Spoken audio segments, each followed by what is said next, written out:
اعوذ باللہ من الشیطان الرجیم، بسم اللہ الرحمن الرحیم۔ ناظرین گرامی، میں ہوں آپ کی میزبان تحریم منیبہ، میری جانب سے السلام علیکم۔ پروگرام سفر ہدایت کی اس خصوصی سیریز میں آپ کا خیر مقدم ہے، اور ہماری اس سیریز میں آج ہمارا پہلا پروگرام ہے، پہلی ملاقات ہے آپ سے۔ اس پروگرام میں جو گفتگو ہوگی، آج اس گفتگو کا موضوع ہے حکمرانی، اور شریک گفتگو ہوں گے ہمارے ساتھ آپ کے پسندیدہ جانے مانے اسکالر، دانشور، تدریس سے ان کا بہت پرانا اور بہت گہرا تعلق ہے۔ میرے ساتھ موجود رہیں گے پروفیسر خالد ظہیر صاحب۔ السلام علیکم۔ وعلیکم السلام۔ کیسے ہیں؟ الحمدللہ۔ پروفیسر صاحب، آج ہم کچھ بات کریں گے حکمرانی کے حوالے سے۔ من حیث القوم جب ہم دیکھتے ہیں اپنے ارد گرد، لوگوں سے ہم رائے جاننے کی کوشش کرتے ہیں، تو ہر خاص و عام کا کہنا یہ ہے کہ بیڈ گورننس، حکمرانی کے مسائل یا حکمرانوں سے شکایات بہت زیادہ نظر آتی ہیں ہم لوگوں کو۔ گورننس کی کیا تعریف ہو سکتی ہے؟ اصل میں گورننس ہے کیا؟ اور پھر میں یہ جاننا چاہوں گی کہ چونکہ یہ اسلامی جمہوریہ پاکستان ہے، تو اسلام کے مطابق گورننس کے ماڈیولز کیا ہیں؟ کیا ہے گورننس اسلام کی روح سے؟ دیکھیے، ایک تو گورننس اس کو کہتے ہیں کہ آپ کوئی ادارہ چلا رہے ہیں یا ملک کا نظام چلا رہے ہیں، تو اس میں آپ کچھ قوانین بناتے ہیں، کچھ اصول ضابطے طے کرتے ہیں، اور پھر ان قوانین کے مطابق اس ادارے کو چلانے کے لیے جو طریقہ کار آپ طے کرتے ہیں کہ آپ اپنے ان آبجیکٹیوز کو حاصل کریں کہ جو آپ نے اس میں اچیو کرنے ہیں، تو اس نظام کو گورننس کہتے ہیں۔ مسلمانوں کے آج کے دور میں جو مسائل ہیں وہ دو طرح کے ہیں۔ ایک تو یہ مسئلہ ہے کہ ہم نے اپنی تاریخ میں یہ دیکھا کہ عام طور پر بادشاہت تھی، خاندان کا ایک کسی علاقے کے اوپر کنٹرول ہوتا تھا، اور ایک بادشاہ مرتا تھا تو پھر اس کا بیٹا بادشاہ بنتا تھا۔ ظاہر ہے کہ میں بالکل ابتدائی دور میں جو ہماری خلافت راشدہ ہے اس کے بعد کی بات کر رہا ہوں، وہ تو ہمارا سنہرا دور تھا۔ بالکل۔ اس کے بعد جب کلونیل ماسٹرز گئے ہمارے ہاں سے اور دوبارہ ہمیں اپنے نظام کو چلانے کا موقع ملا، تو عام طور پر مسلمانوں کے ہاں اور خاص طور پر ہمارے پاکستان میں ہم نے جمہوریت کو اپنے نظام کے طور پر اختیار کیا، جو میرے نزدیک اسلام نے جو امرہم شورا بینہم، یعنی مسلمانوں کے معاملات آپس کے مشورے سے طے ہوتے ہیں، یہ اس کی اسپرٹ کے بالکل مطابق تھا۔ لیکن ہم نے چونکہ اس کا تجربہ بھی نہیں کیا تھا، ابھی ہم ان تجربات سے گزر رہے ہیں، تو چنانچہ ہمیں کچھ مشکلات آ رہی ہیں، خاصی مشکلات آ رہی ہیں۔ لیکن بہرحال یہ ہر اس طرح کے عمل کے لرننگ پروسیس کا ایک حصہ ہے۔ ایک دوسرا پہلو بھی ہے، اور وہ یہ ہے کہ دیکھیے، دین نے ہم سے یہ تقاضا کیا ہے کہ چاہے ہم ایک خاندان کے فرد ہوں، کسی ادارے میں ملازمت کرتے ہوں، اجتماعیت میں کوئی بھی ہمارا رول ہو، اور بالخصوص اگر ہم حکمران ہوں، تو ہمیں ہر حال میں عدل اور انصاف سے کام لینا ہے۔ ہمیں اگر کچھ امانتیں ملی ہوئی ہیں تو ہمیں ان کو ان کے اہل لوگوں میں دینا ہے، ادا کرنا ہے، اس میں خیانت نہیں کرنی، اور اپنے آپ کو اللہ کے ہاں، اللہ کے حضور میں جواب دہی کے احساس کے تحت اس دنیا کی زندگی کو گزارنا ہے۔ اس معاملے میں بھی لیٹس فیس اٹ، ہم کمزور ہیں، تو ہمیں ایک جانب دینی اور اخلاقی طور پر کمزوری کی وجہ سے کہ جو افراد میں ہے، گورننس میں مشکلات پیش آ رہی ہیں، لوگ حوصلہ نہیں کرتے کہ وہ اخلاق کی بنیاد پر وہ باتیں کریں کہ جس میں ان کو دنیا کا نقصان ہو جائے، لیکن اس کے باوجود وہ مطمئن ہوں کہ جو بھی وہ فیصلہ کر رہے ہیں وہ فیصلہ ان کو کرنے کا حوصلہ ہو رہا ہے۔ اور دوسری جانب یہ جو میں نے گزارش کی کہ ہم تجربات سے گزر رہے ہیں، اس میں بھی ہمیں کچھ وقت لگ رہا ہے۔ ظاہر ہے کہ ہمارے ملک میں بالخصوص اس جمہوریت کو قدم قدم پر رکاوٹیں پیش آئیں، مشکلات اب کچھ عرصے سے یہ سلسلہ آگے بڑھا ہے، تو اس میں وقت لگے گا، لیکن میں یہ نہیں کہہ رہا کہ ہم مطمئن ہو جائیں۔ ظاہر ہے کہ ہم بے چین ہیں، ہماری بے چینی بجا ہے، اور ہم جہاں اپنے حکمرانوں سے تقاضا کر رہے ہیں کہ وہ اخلاق اور ایمان کے معیار پر پورا اتریں، وہاں میرا خیال ہے کہ ہم کو بھی اس پر پورا اترنے کی کوشش کرنی چاہیے. ٹھیک، تو یعنی کہنے کا مقصد یہ ہے کہ اسلامی ماڈیولز کی یا اسلام جس طرح کی حکمرانی یا حکومت کی یہ کہنے کے تعلیم دیتا ہے، اس میں مشورہ اور احسان اور امن یا جس کو آپ کہہ لیں کہ عدل کی بات ہوتی ہے، یہ تمام چیزیں بنیادی ستون کے طور پہ لے سکتے ہیں. جی. آج کے دور میں خالد صاحب ہم اس بات سے انحراف نہیں کر سکتے کہ ہر فرد کی زندگی پر ٹیکنالوجی کا بڑا اثر ہے، اور ہر انسان کی زندگی میں ٹیکنالوجیکل ایڈوانسمنٹس اثر انداز ہو رہی ہیں. آج کے دور میں موبائل فونز بھی ہیں، کمپیوٹرز بھی ہیں، یعنی آسانیاں ایک بہت بڑے نہج تک ہمارے پاس موجود ہیں. لیکن پھر بھی ہم دیکھتے ہیں جب ہم موازنہ کرتے ہیں کہ 1400 برس پہلے یا کئی برسوں پہلے جو اسلامی حکومتیں قائم ہوئیں، ہم ان حکومتوں کے ماڈلز کے قریب بھی نہیں پہنچ سکے، حالانکہ آج کے دور میں آسانیاں اس زمانے کے مقابلے میں زیادہ ہیں. وجہ کیا ہو سکتی ہے؟ دیکھیے، اگر ہم خلافت راشدہ کے دور کی بات کریں تو اس میں جو عظیم ہستیاں مسلمانوں کے حکمران بنے وہ اعلیٰ ترین اخلاقی سطح پر فائز تھے. ان کو نبی اکرم صلی اللہ علیہ وسلم کی صحبت ملی تھی، ان کا ایمان مضبوط تھا. معلوم ہوتا ہے ان کی زندگی کا مطالعہ کر کے کہ وہ ہر وقت اس بات کے تصور سے ڈرتے تھے کہ ان کے ذریعے سے اگر کوئی ان کے ہاتھوں سے زیادتی ہو گئی تو وہ اللہ کے ہاں جواب دہ ہوں گے. یہ احساس تھا کہ جس نے ان کو بہترین حکمران بنایا. ٹیکنالوجی، یہ ایڈوانسمنٹ، یہ تو اصل میں ٹولز ہیں. ظاہر ہے کہ ان کے پاس مثال کے طور پر ٹریول کرنے کے، سفر کے جو ذرائع تھے وہ ظاہر ہے کہ جانوروں پر، اونٹوں پر، گھوڑوں پر اور اسی طرح سے جو دوسری چیزیں میسر تھیں اس پہ سفر کرتے تھے. آج ظاہر ہے کہ ہمارے سفر بہت آسان ہو گئے ہیں اور ہم بہت تیزی کے ساتھ ایک جگہ سے دوسری جگہ تک پہنچتے ہیں. اس کا تعلق ظاہر ہے کہ سہولت سے ہے، لیکن سہولت اگر ان لوگوں کے پاس ہوگی کہ جو کردار میں مضبوط ہیں تو وہ اس کو مثبت طریقے سے استعمال کریں گے، اور وہ لوگ کہ جو اخلاق، کردار، ایمان میں کمزور ہیں، ظاہر ہے کہ یہی سہولتیں پھر منفی طریقے سے بھی استعمال ہو سکتی ہیں.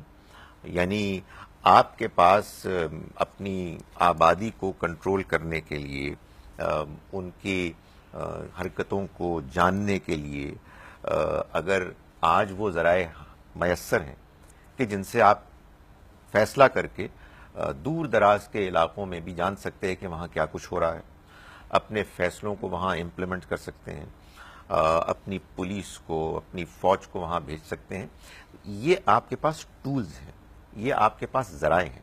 لیکن ان ذرائع سے آپ نتیجہ کیا برآمد کرتے ہیں، اس کا تعلق آپ کے اخلاق سے ہے، آپ کے کردار سے ہے، آپ کے نظام سے ہے کہ جس میں آپ نے چیکس اینڈ بیلنسز رکھے ہوئے ہیں، جس میں اگر آپ کوئی غلط کام کرتے ہیں تو اگر آپ کے نظام میں اس بات کا اہتمام ہے کہ آپ سے پوچھا جائے گا، آپ جواب دہ ہوں گے، تو ظاہر ہے کہ آپ کے فیصلے بہتر ہوں گے، اس میں انصاف ہوگا.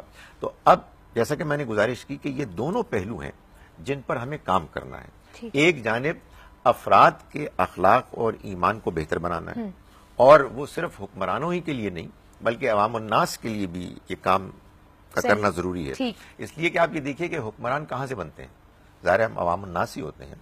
کل ایک پولیٹیکل پارٹی تھی کہ جو حکمران تھی، تو آج جو حکمران ہے وہ کل اپوزیشن میں تھے اور ان پر تنقید کرتے تھے. آج اپوزیشن حاکم بنے ہیں تو ان کے اوپر کچھ اور تنقید کر رہے ہیں، کل کو اگر ان کو موقع ملے گا تو ان پر بھی تنقید ہوگی. یہ سلسلہ جاری رہے گا. اس میں جو امپورٹنٹ چیز ہے وہ یہ ہے کہ تنقید کرنے والے بھی اور وہ کہ جن پر تنقید کی جا رہی ہے وہ بھی اس بات کو ہمیشہ ملحوظ رکھیں کہ انہیں اللہ کے ہاں جواب دہ ہونا ہے، اور ان کی جواب دہی اس بنیاد پر ہوگی کہ انہوں نے اپنے معاملات کیسے طے کیے، وہ سچے تھے، کھرے تھے، وہ لوگوں کے ساتھ معاملات کرتے ہوئے انصاف کرتے تھے یا نہیں کرتے تھے. یہ وہ چیزیں ہیں کہ جن کی بنیاد پر ہماری ہمیشہ کی زندگی کا انحصار ہے. تو ظاہر ہے کہ یہ احساس جتنا زیادہ مضبوط بیدار ہوگا اتنے ہی زیادہ عام لوگ بھی اخلاق میں، کردار میں اچھے ہوں گے، اور اتنے ہی زیادہ حکمران بھی بہتر ہوں گے. یعنی کہ اخلاق اور یہ جو احساس جوابدہی ہے جسے سینس آف اکاؤنٹیبلٹی کہتے ہیں، جب تک یہ زندہ رہے گا تو حکمرانی کافی بہتر انداز میں لوگوں کے سامنے آئے گی. ٹیکنالوجی اور ایڈوانسمنٹ سے تمام چیزیں تو وسائل ہیں، ٹولز ہیں، جیسے کہ خالد صاحب نے کہا. جو بات یہاں پہ مدعے کی ہے، جو میٹر کرتی ہے، وہ یہ ہے کہ آپ کا اکاؤنٹیبلٹی، جو سینس آف اکاؤنٹیبلٹی ہے، وہ کسی حکمران میں کتنا ہے. گفتگو فی الحال جاری ہے، ایک مختصر سا وقفہ ہم شامل کریں گے، ساتھ رہیے گا.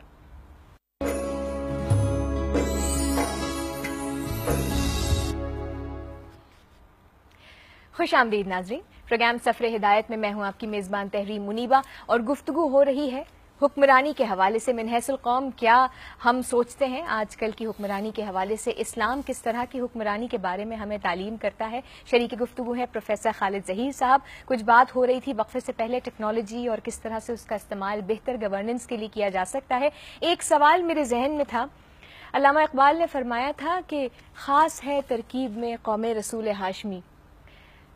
اس بات کو ایک جانب میں اپنے ذہن میں رکھوں اور پھر دوسری جانب یہ دیکھوں کہ مغرب سے استفادہ کیے بغیر، ان کی ایجادات کو دیکھے بغیر، یہاں تک کہ ان کا ڈیموکریسی کا، جمہوریت کا نظام بھی اگر میں فالو کرنا چھوڑ دوں تو زندگی تھوڑی دشوار سی نظر آنے لگتی ہے. اس صورتحال میں جو مسلمان کی ایک خصوصی خاص ترکیب تھی جس کا تذکرہ علامہ اقبال نے کیا، وہ ترکیب کہاں گئی؟ دیکھیں، علامہ اقبال ایک بہت بڑے لیڈر تھے، مسلمانوں کے رہنما تھے، شاعر تھے. انہوں نے مغرب کی تہذیب کا بڑے غور سے مطالعہ کیا اور انہوں نے یہ محسوس کیا کہ ہمارے نوجوان مغربی تہذیب سے بری طرح متاثر ہو رہے ہیں. اتنا زیادہ متاثر ہو رہے ہیں کہ اس کا خدشہ ہے کہ وہ اپنے دین و ایمان کو بھی کھو بیٹھیں. اس وجہ سے انہوں نے ایک غیر معمولی مہم چلائی اپنی شاعری کے ذریعے سے کہ مسلمانوں کے اندر وہ اعتماد اور کانفیڈنس پیدا کریں کہ جو ان کے دین میں، ان کی اللہ کی طرف سے آئی ہوئی رہنمائی میں ان کے اندر پیدا ہو، راسخ ہو، اور وہ مغرب کی تہذیب کے بہاؤ میں کہیں بہہ کے نکل نہ جائیں. ظاہر ہے کہ جب اس طرح کی کوئی کوشش کی جاتی ہے اس میں بعض اوقات مبالغہ بھی ہو جاتا ہے، اور بعض اوقات اس کوشش کو جو لوگ سنتے ہیں، جو لوگ اس سے متاثر ہوتے ہیں، وہ بھی بات کو پوری طرح سمجھ نہیں پاتے. علامہ اقبال کے بات کرنے کا یہ مقصد نہیں تھا کہ ہم مغرب میں جو کچھ بھی ہو رہا ہے اس کو ترک کر دیں، نظر انداز کر دیں. ان کا کہنے کا مقصد یہ تھا کہ مغرب میں جو اس وقت دین سے بیزاری ہے، اللہ پر ایمان کے بارے میں بھی شکوک و شبہات پیدا کیے جا رہے ہیں، رسالت کے بارے میں ان کے ہاں کوئی تصور سنجیدگی کا نہیں ہے. اے مسلمانوں، تم ہوشیار رہو اور اس طرح کی ان کے ہاں کی گمراہیوں سے اپنے آپ کو بچاؤ. تمہارا ایک خاص تشخص ہے، تمہارا ایک خاص پس منظر ہے، تمہارا دین ہے، تمہارا ایمان ہے، اس پر اعتماد رکھو، اس پر فخر کرو.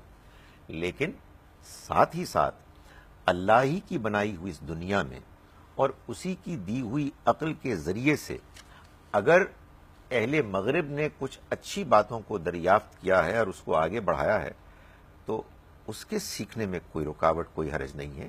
علامہ اقبال کے ان اشعار کا یہ ہرگز مطلب نہیں تھا کہ ہم اگر وہاں جمہوریت کے ضمن میں کچھ پیش رفت ہوئی ہے اس کو اپنی دینی روایات اور اصولوں کی روشنی میں نہ اپنائیں. سو میں سمجھتا ہوں کہ جو ان کے شعر کا مطلب ہے وہ یہ ہے کہ ہم اس دنیا میں دیانتدار بن کے رہیں گے، اللہ کے بندے بن کر رہیں گے. اللہ کے پیغمبر صلی اللہ علیہ وسلم نے جو ہم کو دین دیا ہے، جو ہم کو طریقہ سکھایا ہے زندگی کا، اس کو ہم اختیار کریں گے اور اس پر ہمیں اطمینان اور فخر ہوگا. یہ ہمارا وہ تشخص ہے کہ جس کو ہم کسی صورت میں نہیں چھوڑیں گے. لیکن ساتھ ہی ساتھ ہم ان تمام نئی چیزوں کو ویلکم کریں گے کہ جو ہمیں اس دنیا میں رہ کر اس دنیا کی زندگی کو بہتر طریقے سے اختیار کرنے میں معاون بنتی ہیں، بشرطے کہ وہ ہمارے ایمان اور اخلاق کو منفی طور پر متاثر نہ کریں. سو اصل میں جب کبھی بھی کسی بھی نئی چیز پر تنقید ہوتی ہے تو اس میں بعض اوقات حد اعتدال سے بات آگے بڑھ جاتی ہے اور لوگ بھی سمجھنے میں اس میں بعض اوقات غلطی کرتے ہیں. میں سمجھتا ہوں کہ علامہ اقبال نے اپنے خطبات میں بھی، شاعری کے بعض دوسرے جو ان کے پہلو ہیں ان میں بھی اس بات کو ایمفسائز کیا ہے کہ ہمیں ایک اعتدال کے ساتھ مغرب میں جو کچھ بھی ڈیولپمنٹس ہوئی ہیں ان کے بارے میں رویہ اختیار کرنا ہے، نہ اپنے دین کو چھوڑنا ہے اور نہ ترقی اور بہتری کے جو امکانات سامنے آ رہے ہیں ان کو اگنور کرنا ہے. یعنی ہمارے دین کی بنیادیں جو بھی ہیں، اگر ان کے منافی کوئی اچھی بات نہیں ہے تو پھر وہ کسی بھی تہذیب سے یا کہیں سے بھی آئے ہیں ان کی تقلید کرنا کوئی غلط بات نہیں. ہمیں آپ کہیے کہ اس کو تقلید نہ کہیں، یعنی ہم ان سے سیکھیں گے، ان کو سکھائیں گے. دیکھیے ہمارے پاس ایک ایسا پیغام ہے کہ جو اگرچہ کہ ہم نے تو اس کو مان کر اختیار کر لیا ہے لیکن وہ ساری دنیا کے لیے، تمام دنیا والوں کے لیے ہے. چنانچہ ہم نے اپنے آپ کو دنیا سے کاٹنا نہیں ہے، ہمیں دنیا والوں سے نفرت نہیں کرنی، بلکہ ہمیں ان سے سیکھنا ہے اور ان کو ہمیں سکھانا بھی ہے. ہمیں انٹریکٹیو ہونا ہے، ان کے ساتھ ہمارا تعلق ایک مثبت تعلق ہونا ہے اور اس میں سیکھنے سکھانے کا عمل جاری رہے گا. سیکھنے سکھانے کا عمل جاری رہے گا. ہم بات کر رہے ہیں حکمرانی کی، موجودہ دور کے حوالے سے بھی، اور اسلامی حکومت کس طرح کی قائم رہ چکی ہے.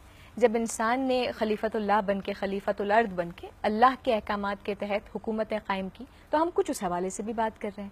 ہم نے پڑھا، ہم نے جانا کہ خلفائے راشدین کی حکومتوں میں، پھر چاہے وہ حضرت ابو بکر صدیق ہوں، حضرت عمر فاروق ہوں، حضرت علی رضی اللہ تعالیٰ عنہ ہوں، یا پھر حضرت عثمان غنی رضی اللہ تعالیٰ عنہ ہوں، اپنی حکمرانی کے ادوار میں، اپنی حکومتوں میں اپنے لوگوں کے لیے بہت فکر مند رہا کرتے تھے. اور بالخصوص اگر کوئی وعدہ کرتے یا کوئی دعویٰ کرتے یا کچھ فرماتے تو اسے پورا بھی کرتے. آج کے دور میں جب ہم حکومتوں کو دیکھتے ہیں تو بس وعدے ہیں اور وعدے ہی ہیں، اور حکومت کا یہ کہہ لیجئے کہ آلٹرنیٹ نام جو ہے وہ وعدے ہی بن کے رہ گیا ہے. کیوں ایسا ہے کہ حکومتیں اپنے وعدے پورے نہیں کر پاتے؟ جی، میں نے پہلے بھی گزارش کی کہ اصل میں انسان چاہے انفرادی زندگی میں، چاہے اداروں میں، چاہے خاندانوں میں کوئی رول ادا کرتا ہے اور چاہے حکمران کے طور پر کرتا ہے، اصل میں جو چیز سامنے آتی ہے اس کے اس رول کے ادا کرنے میں، اس کے عمل میں، وہ اس کا کردار ہے اور اس کردار کے پیچھے اس کا ایمان ہے. جن عظیم ہستیوں کا آپ نے ذکر کیا وہ اللہ کے عظیم پیغمبر صلی اللہ علیہ وسلم کے ساتھی تھے. ان کا ایمان مضبوط تھا، ان کا کردار مضبوط تھا. چنانچہ جب ان کو حکومت کرنے کا موقع ملا تو ان کا وہ کردار نکھر کر سامنے آیا اور اس نے ایسی ایسی مثالیں انسانیت کے سامنے پیش کی کہ جن کو ہم پڑھتے ہیں فخر کے ساتھ اور ہم خیال کرتے ہیں کہ کیا انسان ایسے بھی ہو سکتے ہیں کہ جو ایک بڑی وسیع و عریض علاقے پر محیط حکومت کے حکمران ہوں اور بس سادہ 2 وقت کی روٹی بھی بمشکل کھاتے ہوں اور زمین پر سوتے ہوں اور ان لوگوں کے بارے میں فکر مند ہوں کہ جو ان کے حکمرانی میں دور دراز کے علاقوں میں رہتے ہیں. ظاہر ہے کہ یہ اللہ کے ہاں احساس سے جواب دہی تھا کہ ان کو جو اس رویے پر مائل کرتا تھا. آج وہ احساس کم ہو گیا ہے، لیکن مجھے یہ کہنے کی اجازت دیں حکمرانوں میں بھی اور ان میں بھی کہ جو حکمرانوں پر تنقید کرتے ہیں، ہماری بھی زبان بے دھڑک باتیں کرتی ہے. بالکل اس بات کا احساس کیے بغیر کہ اگر ہم تنقید کر رہے ہیں تو ہم پر بھی تنقید ہو سکتی ہے. اصل میں اس زمانے میں بھی تنقید ہوتی تھی لیکن اس زمانے کی تنقید تھی خیرخواہی پر مبنی. بالکل نبی اکرم صلی اللہ علیہ وسلم کا ارشاد ہے الدین النصیحہ، یہ دین خیرخواہی کا نام ہے. آپ سے پوچھا کہ کس کے لیے خیرخواہی، تو آپ نے فرمایا اللہ کے لیے، اللہ کے رسول کے لیے، عام مسلمانوں کے لیے، مسلمانوں کے حکمرانوں کے لیے. آج صورتحال یہ ہے کہ حکمران بھی معلوم ہوتا ہے کہ احساس ذمہ داری سے عاری ہیں اور حکمرانوں پر جو تنقید کرنے والے ہیں ان کا بھی یہی حال ہے. ضرورت اس چیز کی ہے کہ ہم جب تنقید کریں تو خیرخواہی کے جذبے کے ساتھ کریں، خیر سگالی کے جذبے کے ساتھ کریں، اور جہاں ہم دوسرے پر انگلی اٹھائیں وہاں ہم اپنے کردار کو بھی دیکھیں. میں سمجھتا ہوں کہ اس میں مایوسی کی کوئی ضرورت نہیں ہے. اگر ہم اللہ کے پیغام کو پڑھیں اور بار بار پڑھیں سمجھ کر، اور ہم اپنے اندر آخرت کی جواب دہی کے احساس کو مضبوط کریں اور ان عظیم بزرگوں کی مثالوں کو اپنے سامنے رکھیں تو انشاءاللہ ہمارا کردار، ہمارا رویہ، ایک دوسرے کے ساتھ تعلق بہتر ہوگا، اور انشاءاللہ یہ گلے شکوے جو آج ہو رہے ہیں یہ دھیرے دھیرے کم ہوں گے اور ہم بہتری کی طرف بڑھیں گے انشاءاللہ۔ لب لباب میری بات کا اور میرے سوال کا یہ نکلا کہ تنقید برائے تنقید کی بجائے تنقید برائے اصلاح کی جانب اگر تھوڑا سا غور کیا جائے تو یقیناً معاملات بہتری کی جانب گامزن ہو جائیں گے۔ گفتگو ابھی جاری ہے، ایک وقفہ شامل کرتے ہیں، ساتھ رہیے گا۔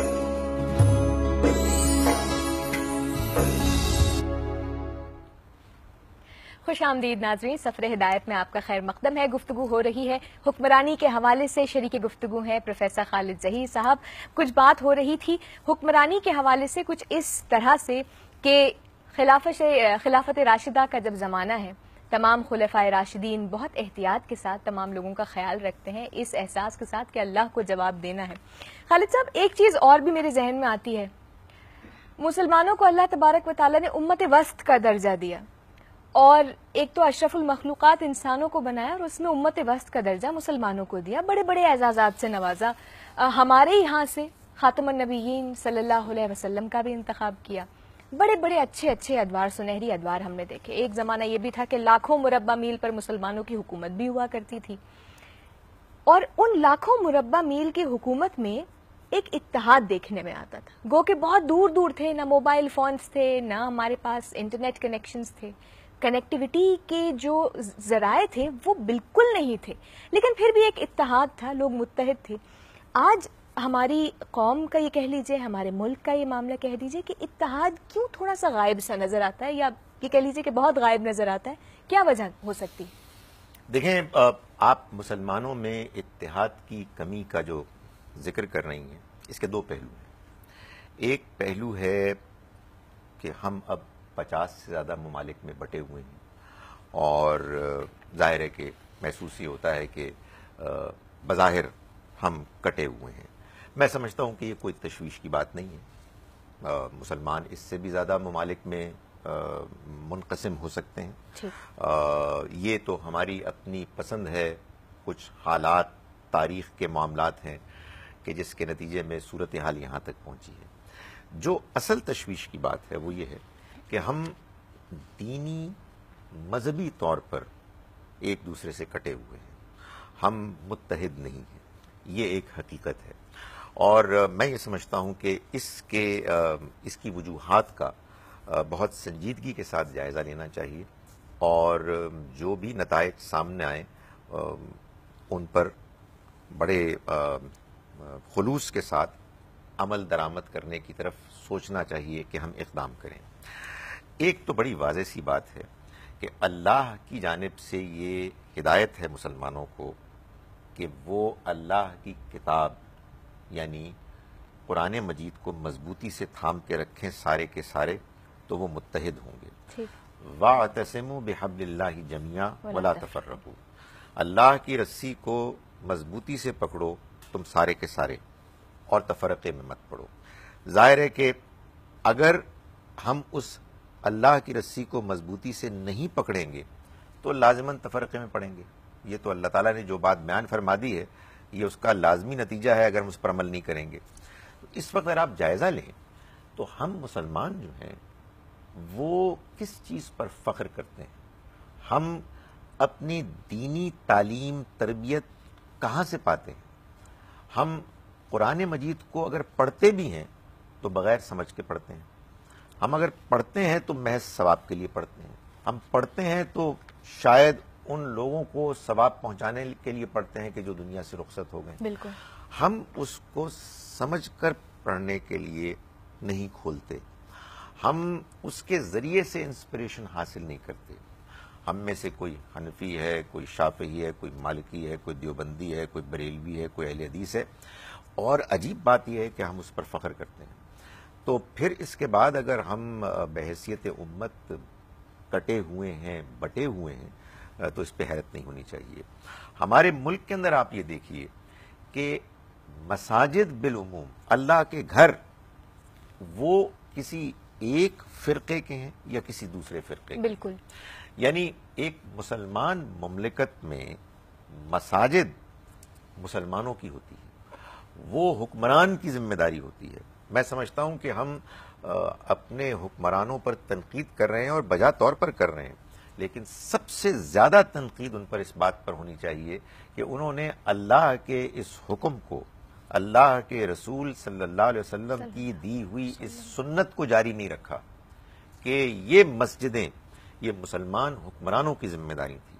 مسلمان حکمران کو چاہیے تھا کہ وہ جمعے کا اہتمام کرتے، وہ خود امامت کراتے، وہ اپنے نمائندوں کو کہتے کہ وہ جائیں اور مختلف علاقوں میں مسلمانوں کے لیے جمعے کی نماز کا اہتمام کریں. کیا یہ بھی حکومت کی ذمہ داری؟ یہ حکومت کی ذمہ داری ہے، یہ حکومت کا حق ہے، یہ حکومت اس بات پر پابند ہے. اس کی وجہ یہ کہ یہ تو تصور ہی نہیں تھا کہ کوئی عالم جمعہ پڑھائے گا جبکہ حکمران موجود ہوگا. جمعے کی نماز حکمران کا حق ہے، یہ اسی کی ذمہ داری ہے. آپ یہ دیکھیں اس میں کتنی حکمت ہے. جمعے کی نماز کے لیے مسلمان نہا دھو کے اہتمام کے ساتھ جاتا ہے اور وہاں وہ خطبہ سنتا ہے. اگر وہ خطبہ مسلمان حکمران کی طرف سے ڈیلیور ہوگا، اس کا ایک ہی میسج ہوگا، اس کے نتیجے میں مسلمانوں کو نصیحت کی جائے گی، مسلمان متحد ہوں گے. لیکن اگر کوئی ایک فرقے کی مسجد کے لیے ایک امام ہے کہ جو خطبہ دے رہے ہیں اور کسی دوسری مسجد میں دوسرے امام خطبہ دے رہے ہیں، تو آپ دیکھیے کہ ایک بڑی تعداد میں جب لوگ موجود ہوتے ہیں تو انسان پھر جب تقریر کرتا ہے، کوئی بات بتاتا ہے، تو اس کے اندر ایک جوش ہوتا ہے، ایک جذبہ ہوتا ہے، اور وہ سارا جوش اور جذبہ اپنے اپنے فرقوں کی، اپنے اپنے نقطہ نظر کی بات کی نظر ہو جاتا ہے. تو میں سمجھتا ہوں کہ ہمارے اتحاد میں جو کمی آئی ہے وہ در حقیقت اس خاص وجہ سے بھی آئی ہے. ایک، ہم نے قرآن مجید کو اصل مشعل راہ، انسپریشن کی سورس، گائیڈنس کی سورس کے طور پر چھوڑ دیا ہے. ہم اس کی اصلاح کریں گے تو آپ دیکھیں گے آپ سے انشاءاللہ ہم متحد ہو جائیں گے. متحد ہونے کا یہ ہرگز مطلب نہیں ہے کہ میں اور آپ ہر معاملے میں متفق ہو جائیں. اس کا مطلب یہ ہے کہ ہم موٹی موٹی باتوں پر متحد ہیں، ہم ایک دوسرے کے بارے میں مثبت جذبات رکھتے ہیں، ہمیں ایک دوسرے سے نفرت نہیں ہے، ہم ایک دوسرے سے الگ ہو کر خوش نہیں ہوتے، بلکہ ہمیں اس بات کا احساس ہے کہ ہم ایک امت ہیں اور ایک امت کی حیثیت سے ہمیں اپنی زندگی گزارنی ہے. یہ نہیں ہو سکتا جب تک کہ مسلمان قرآن مجید کو اپنی اصل سورس آف انسپریشن اور گائیڈنس نہ بنائیں، اور یہ نہیں ہو سکتا جب تک کہ مسلمان حکمران اس بات کا اہتمام نہ کریں کہ جتنی بھی مساجد ہیں وہ ان کی ذمہ داری ہے، اور جمعے کی نماز بالخصوص وہی پڑھائیں گے یا ان کے نمائندے پڑھائیں گے. باہمی اتحاد کے لیے سب سے زیادہ ضروری ہے کہ ہم اللہ تبارک و تعالیٰ کے احکامات، اس کی کتاب سے، قرآن پاک سے، اور اللہ کے گھر یعنی جو صحیح معنوں میں مسجد اللہ کا گھر ہے، ان سے جب تک ہم اپنا رشتہ مضبوط نہیں کریں گے ہماری قوم میں اتحاد نظر نہیں آ سکتا. ایک وقفہ شامل کریں گے، واپس آئیں گے اور پھر گفتگو کے اختتامی مراحل میں.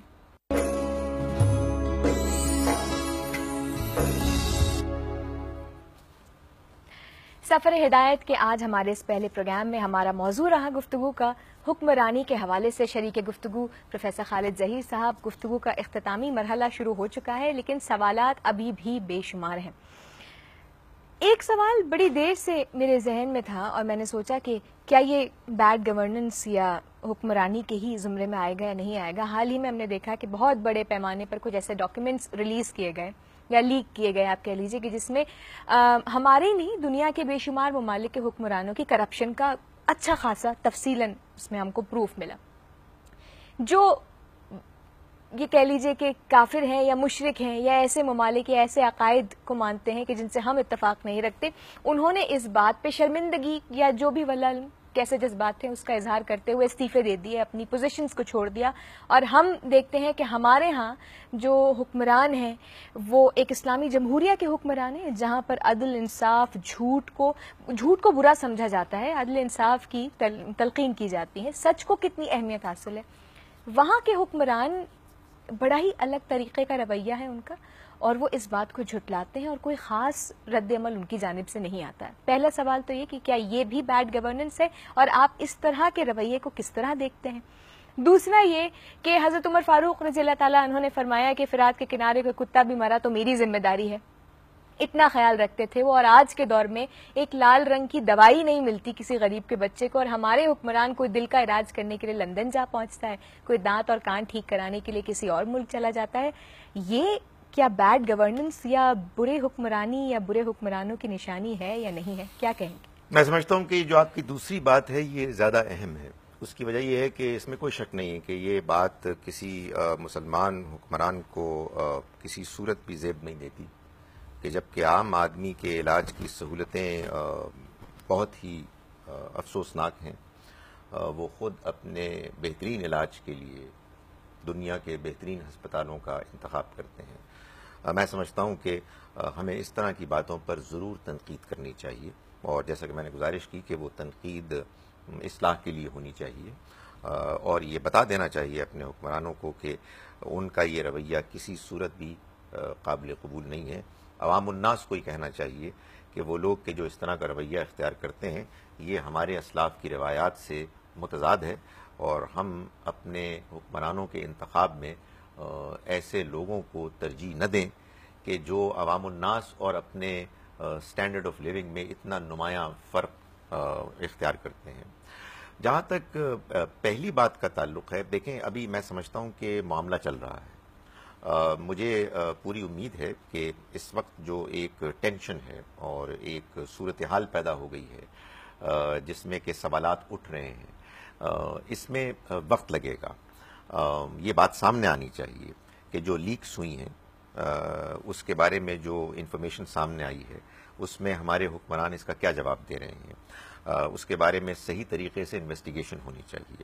میں سمجھتا ہوں کہ جہاں ہم ایک جانب حکمرانوں پر اور خاص طور پر وہ لوگ کہ جو اس ساری انفارمیشن کی براہ راست زد میں آ رہے ہیں، ہم ان سے تقاضا کریں کہ وہ اس کا تسلی بخش جواب دیں اور اپنے آپ کو جواب دہی کے کٹہرے میں کھڑا کریں.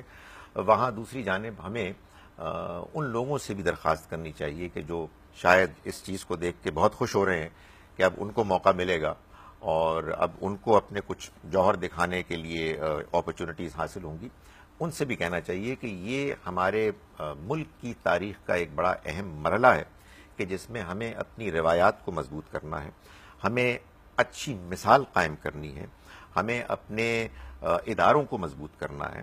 کوئی ایسی تحقیقی تفتیشی کمیٹی ہونی چاہیے، کوئی ایسا طریقہ اختیار کرنا چاہیے کہ جو اگر خدا نخواستہ آئندہ بھی اس طرح کے معاملات ہوں تو اس میں بھی ہم اسی طریقے کو اختیار کریں. یقیناً یہ ایک تشویشناک مسئلہ ہے، اور مجھے پوری امید ہے کہ اس میں فیصلہ بالآخر حق ہی کے طرف ہوگا. اس کی وجہ یہ ہے کہ یہ جو جمہوریت کا نظام ہے اس کی ایک بڑی خوبی یہ ہے کہ اس میں جب پریشر بلڈ اپ ہوتا ہے تو حکمران پھر اس کے آگے بہت زیادہ دیر تک کھڑے نہیں رہ سکتے. آئس لینڈ کی مثال دیکھیں اگر ان کا موقف کمزور ہے. ٹھیک ہے، فرض کیجئے کہ وہ ہٹ دھرمی کے ساتھ اس پر ڈٹے رہتے ہیں تو پھر اگلا الیکشن بھی ہے، وہ فیصلہ کر لے گا. اس لیے میں سمجھتا ہوں کہ ہمیں اپنے اس نظام کو موقع دینا چاہیے اور ہمیں موجودہ حکمرانوں کو یہ چانس دینا چاہیے کہ وہ خود فیصلہ کریں اور اس بات کو طے کریں کہ اگر یہ بات اتنی نمایاں ہو چکی ہے تو وہ گریسفلی اپنے آپ کو الگ کر لیں حکمرانی سے اور جو بھی ہمارے نظام میں اس کا متبادل ہے اس کی طرف آگے بڑھیں. جزاک اللہ خالد صاحب، بہت شکریہ. آج کے ہمارے اس پروگرام میں گفتگو کا موضوع ہمارا تھا حکمرانی.